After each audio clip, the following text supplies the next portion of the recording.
Real strength is calm. If your power scares the people you love, it's not strength yet. It's just an uncontrolled force, a wild current waiting for a dam. Kael was the strongest young wolf in the valley. Fast, fearless, unstoppable. He could outrun the wind, his paws barely touching the fallen leaves as he blazed through the ancient forest.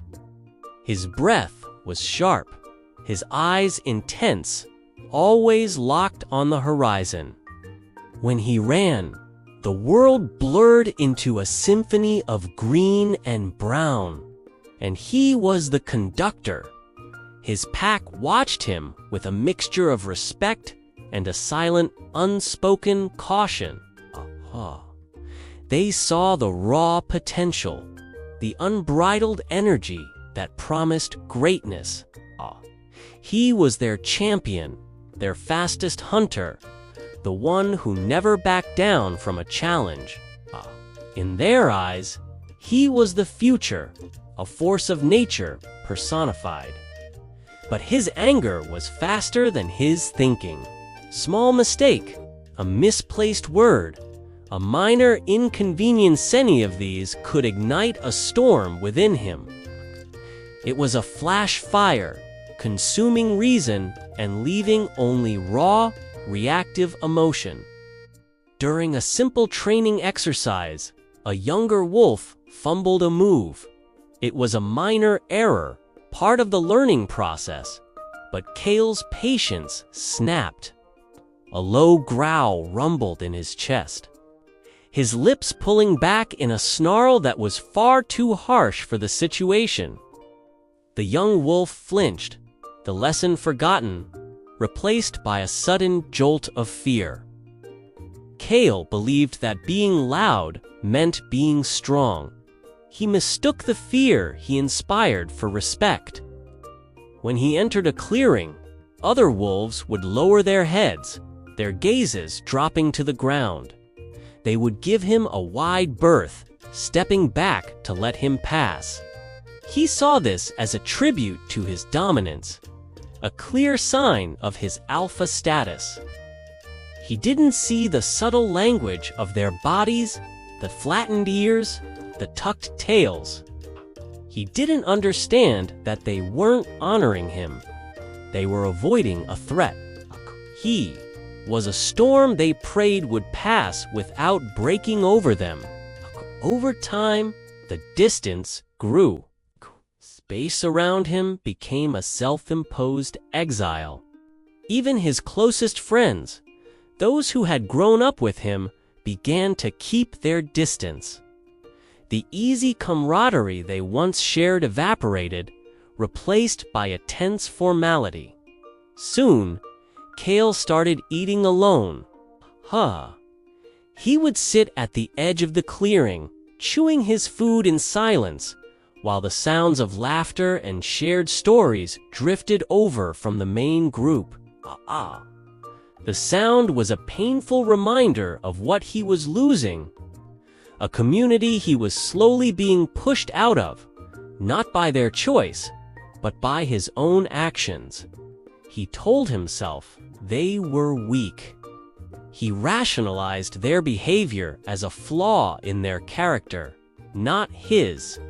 They couldn't handle his intensity, his power. That's what he repeated to himself under the cold moonlight as he paced, the silence of the night amplifying the emptiness in his chest. But deep down, a harder truth was taking root. He was becoming unsafe. He was the reason for the fear, the source of the unease that fractured the pack's harmony. The turning point came on an ordinary afternoon. The sun was warm and the pack was resting. A young pup, barely old enough to hunt, was chasing a butterfly, tumbling over its own clumsy paws in joyful abandon. In its playful distraction, it accidentally bumped into Kael. It was nothing, a soft thud of fluff against his leg. But Kael's reflexive anger flared. He raised his voice, a sharp, cutting bark that sliced through the peaceful air. The pup froze, its playful energy instantly extinguished. It looked up at him, its eyes wide with terror, and whispered a sentence that would change everything. "I feel unsafe." The words, spoken so softly, landed with the force of a physical blow. The clearing fell silent. Every wolf who heard it froze. Kael, the world stopped turning. He looked down at the trembling pup, and for the first time, he saw not weakness, but a reflection of the fear he was creating. That single, honest sentence struck deeper than any claw or tooth in any fight he had ever won. It bypassed his pride, his anger, his defenses, and pierced him to the core. Without another word, he turned and walked away, his mind a whirlwind of conflict and shame. He had prided himself on being a protector, but the smallest, most vulnerable member of his pack had just told him he was a source of danger. Later that evening, an elder wolf, his fur the color of silvered moonlight, came and sat with him by the stream. He didn't scold or judge, he just sat, letting the sound of the flowing water fill the space between them.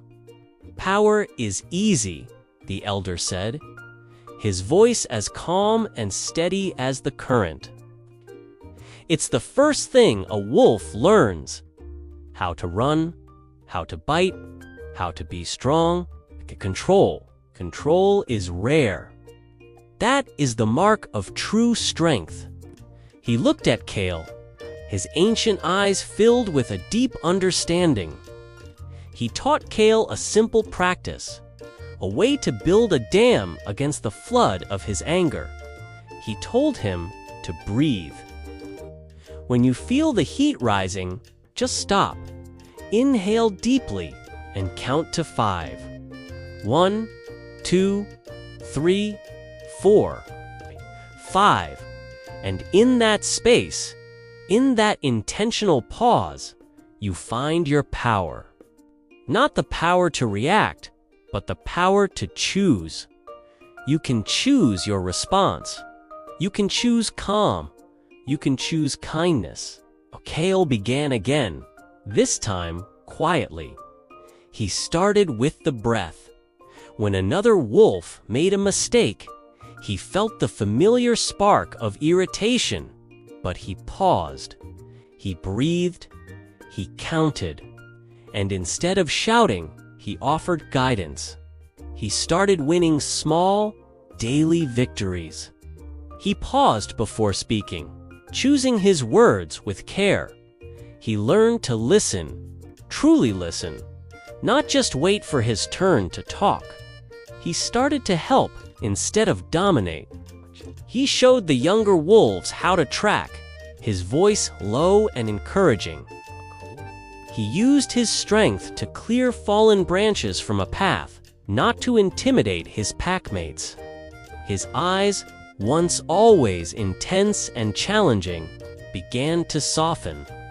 They still held strength, but now it was a different kind of calm, centered strength. Real power is not about who you can scare. It's about who you can protect. It's about creating a space where others feel safe enough to be themselves. Gentleness is advanced strength. It's the final lesson of power, the one that turns a warrior into a true leader.